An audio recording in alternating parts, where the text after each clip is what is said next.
Chapter 3, verse 33 and 43, Shrimad Bhagavad Gita.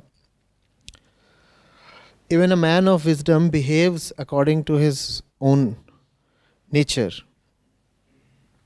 Beings follow their nature. What can restraint do? Thus, knowing him who is superior to the intellect and restraining the self by the self, slay thou, O mighty armed Arjuna, the enemy in the form of desire hard to conquer. So, in verse 33, the questioner says, it is said, what can restraint do? And in verse 43, it is said, restrain lower self by the higher self. They seem to contradict each other. Please help me understand the right place of restraint in one's life and what really comes under its purview. No, the word is not really restraint in verse 33. What is implied is all mortal beings are following the dictates of Prakrati. And the dictates of Prakrati cannot be disobeyed as far as the physical body is concerned.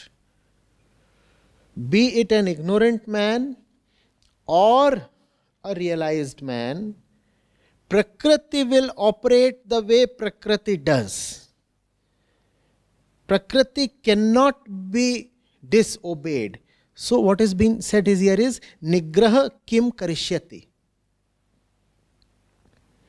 You cannot stop it. Stopping it is one thing and distancing yourself from it is totally another thing. Nigrah cannot be done. This is said in the context of the inviolable control of Prakriti on the body and the brain. So Arjun, you will have to act. Every being acts because Prakriti is all about action. In Prakriti there is nothing called stillness. Prakriti is change, movement, action. Then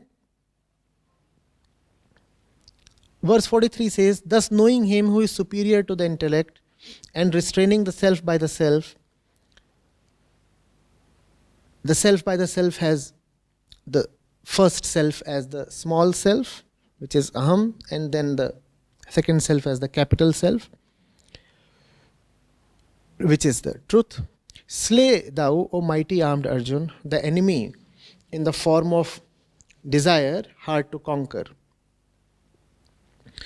Here what is being said is that the entire mechanism, the whole apparatus of Prakriti can be distanced from one's identity. Right?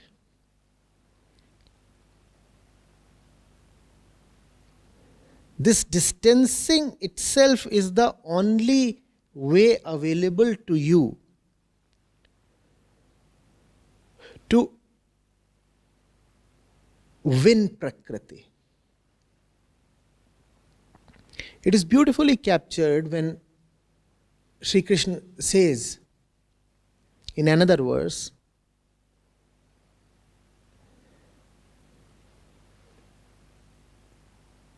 that Arjuna has to be nirash and nirmam.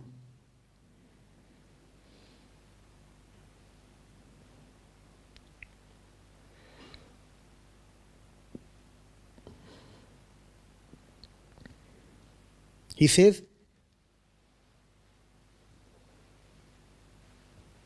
that you just have to fight, give up hope from the world, give up attachment to the world, and just fight.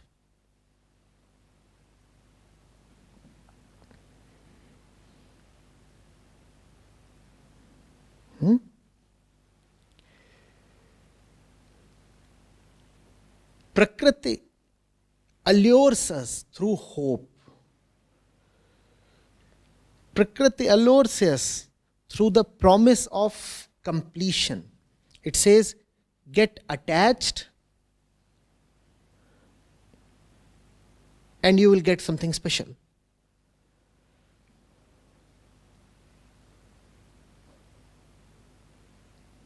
Krishna says all that is sheer excitement, won't help you. He says, yuddhasva vigata jwaraha.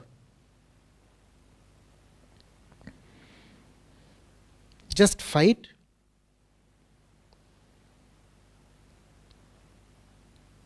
And be beyond such temperamental excitation. Seen essentially, the battle of Kurukshetra is the battle of Arjuna against his own Prakriti. The stranglehold of Prakriti upon Arjuna can be clearly seen in the opening chapter. The opening chapter is what is being fought against in the remaining 17 chapters. Vigata Jwara means one whose excitation has subdued.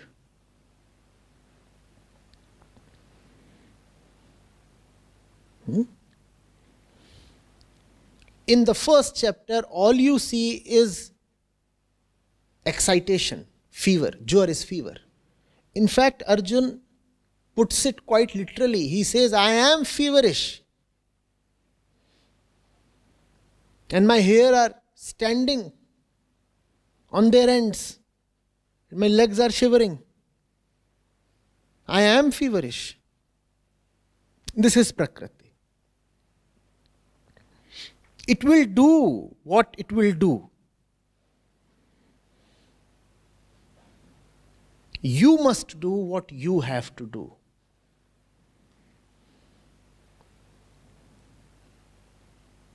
And it took 17 chapters and more to fight that which Arjuna demonstrated in the first chapter.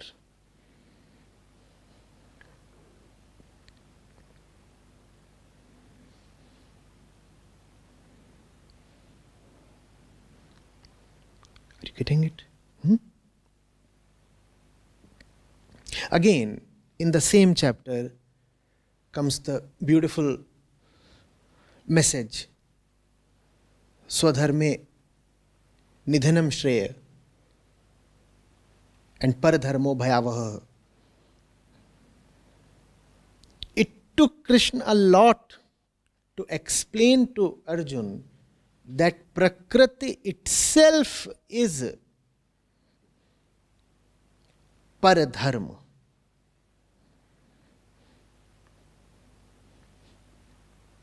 Dharma is that which tells you how to live, what to do, how to make your decisions. When your decisions happen under the influence of Prakriti, then this is not dharma but paradharma. And Krishna says, fight here while against Prakriti and die in the process. Fight here and die in the process. But don't succumb to what your physical and mental tendencies are imploring you to.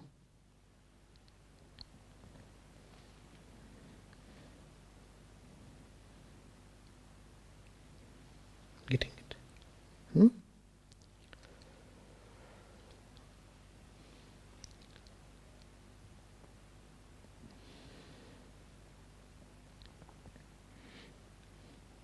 The message is subtle. It has to be understood.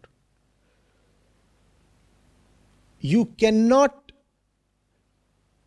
fight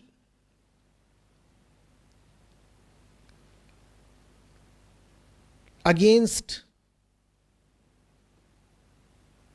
your situation in which action is unavoidable. You cannot fight Arjun. You cannot fight against your situation in which action is unavoidable. Arjun is insisting that it is possible to somehow avoid action. Arjun is trying to fight against action itself. Arjun is saying, I will not act. So Arjun's fight is against action itself. Krishna says, no, that is not possible. You cannot fight the fight. The fight is not avoidable. Therefore, what to do? The answer to this question opens up something glorious for the entire mankind. The answer is, if fight you must. And if fighting is mandatory, if fighting is an inalienable part of living, then instead of trying to fight the fight, fight the right fight. Arjuna is saying, I'll fight the fight. And Krishna is saying,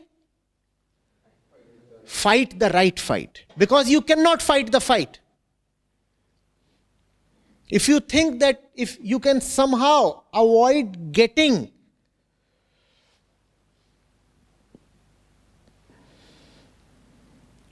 in the fight, if you think you can somehow avoid taking sides on the battlefield, it is not possible. Many people try that.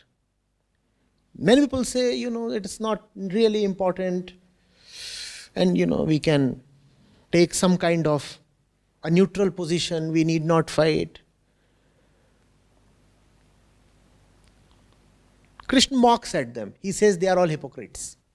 You cannot take a neutral position because even if you are taking a neutral position, you are still positioning yourself somewhere in the fight. Where have you now positioned yourself?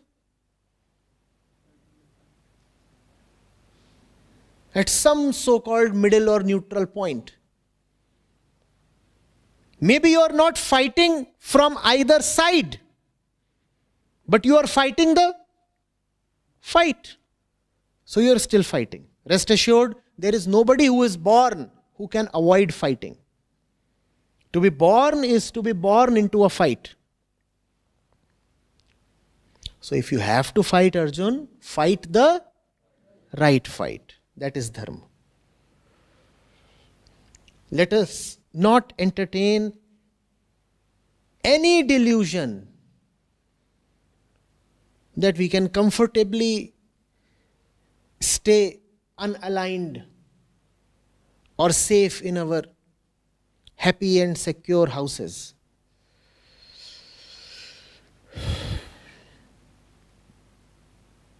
Those who decide not to fight are actually fighting the wrong fight.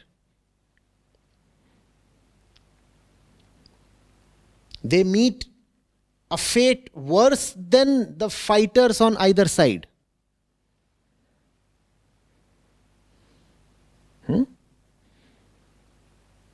In a battlefield, one side emerges as the winner, the other side as the loser. And then there is a third side as well.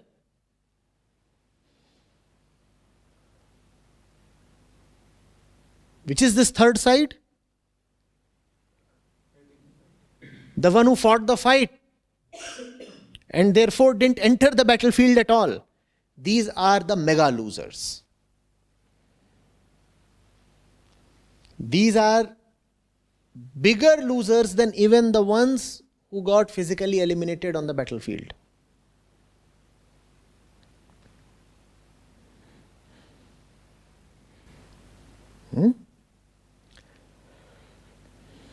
That's what makes the Bhagavad Gita such a commanding scripture. It addresses the situation on a battlefield.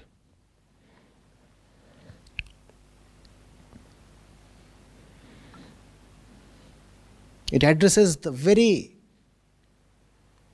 complex question of right action. आचार्य जी, इस प्रकृति का स्वभाव क्या है? मतलब जो प्रकृति है वो, मतलब इसका जो कैरेक्टरिस्टिक है वो क्या है? Prakriti has no swabhav. Prakriti only has traits. Traits. Gun.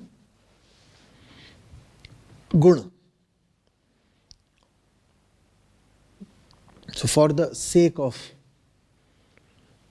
convenience, they have been classified into just three. Satarajtam.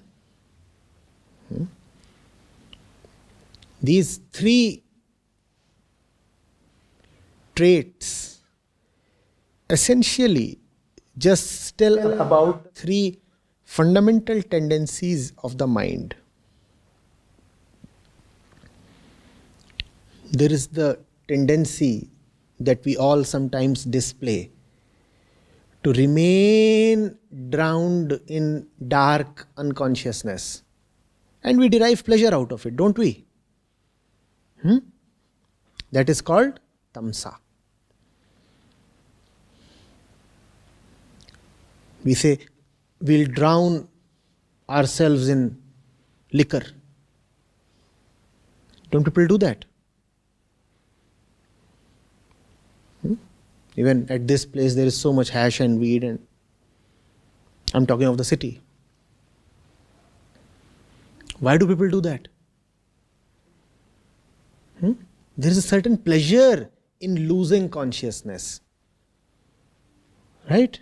So that was observed by the seers, and they said that is one very prominent trait of Prakriti. We love losing consciousness. It's a strange thing, but we love losing consciousness. We love to be drunken and drowned. And then there is the trait that we all display of energetic and frenzied action, running around here and there, sometimes motivated, sometimes frantic. I'll get this or I'll avoid that. That is to be achieved. I'm a superstar. I'm happy. That kind of a thing. That has been called as rajas, rajogun. That's just a tendency of the mind. That's the way we behave, we operate. And then there is another tendency that we all display. That tendency is to know. I want to know. I want to know what is going on. I want light. Nobody likes lies, for example. Do we? In general, we do not. We ask for the truth. Even if that which we mean by the truth is not really truth. But we at least want facts. Don't we? So that is Satogun. Tell me what is really going on. That is Satogun. That again is a tendency of the mind. So that's Prakriti. It does not really have a center. And if you insist on determining a center of Prakriti, the center is merely of continuity. All that Prakriti wants is continuity in time. It wants to remain as it is. It wants to remain as it is in middle of all the changes that are called as Prakriti. So a lot of things will change. Everything changes in Prakriti. Species come, species go, species evolve. So much keeps happening. Universes rise, universes fall. But Prakriti in itself reaches nowhere. The center does not change. Time continues. Within time, these events keep happening. So yes, means Prakriti is also a series of changes. A Prakrati is an unchanging series of changes. And also is temporary in nature. Means Prakriti is also Prakriti is a permanent temporariness. Prakriti is a temporality that is very permanent. Everything is temporary, and this temporariness is permanent. That is Prakriti.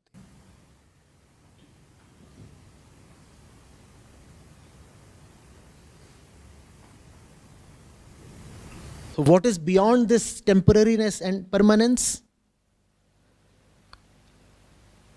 So, those who investigated Prakriti, they said, fine, there is Satrajtam, but there has to be real life beyond the three.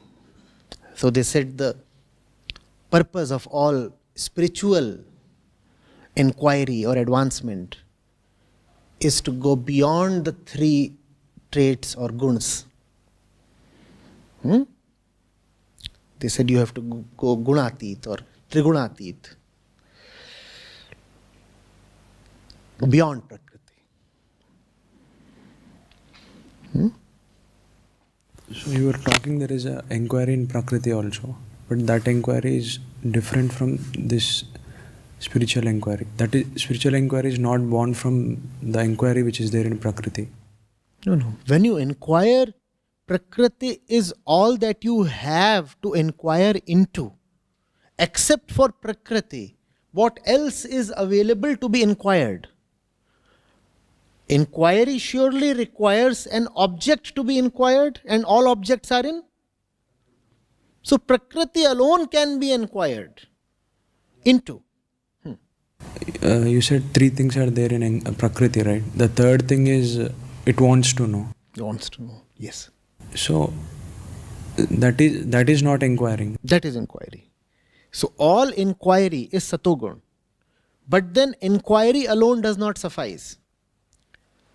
Liberation means inquiry and a strong urge to be free of that which has been now known.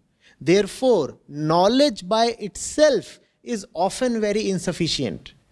That is the reason you often find very knowledgeable people neck deep in slavery or bondages. Because knowledge is again just Satogun. And all the three gunas are bondages. Satogun is the highest because it offers you half a way to move out of your slavery, but only half a way. The remaining half comes from a strong urge to be liberated of that which has been known. Otherwise, you will face a peculiar situation. You will come to know that you are in a bad position, but you will not act to redeem yourself of your bad position.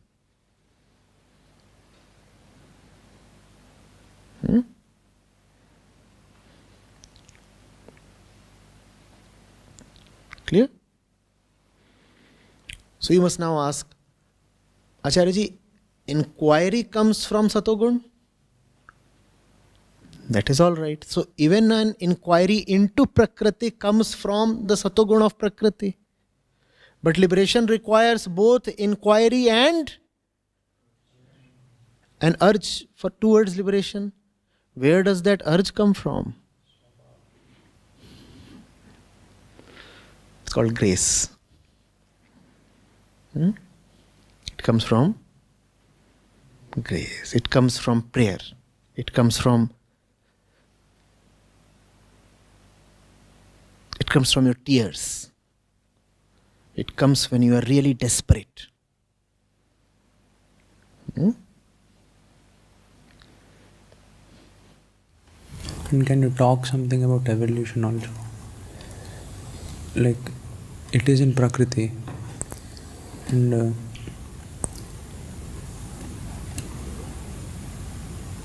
it is in individual species. Everything is evolving. But it is individualistic, right?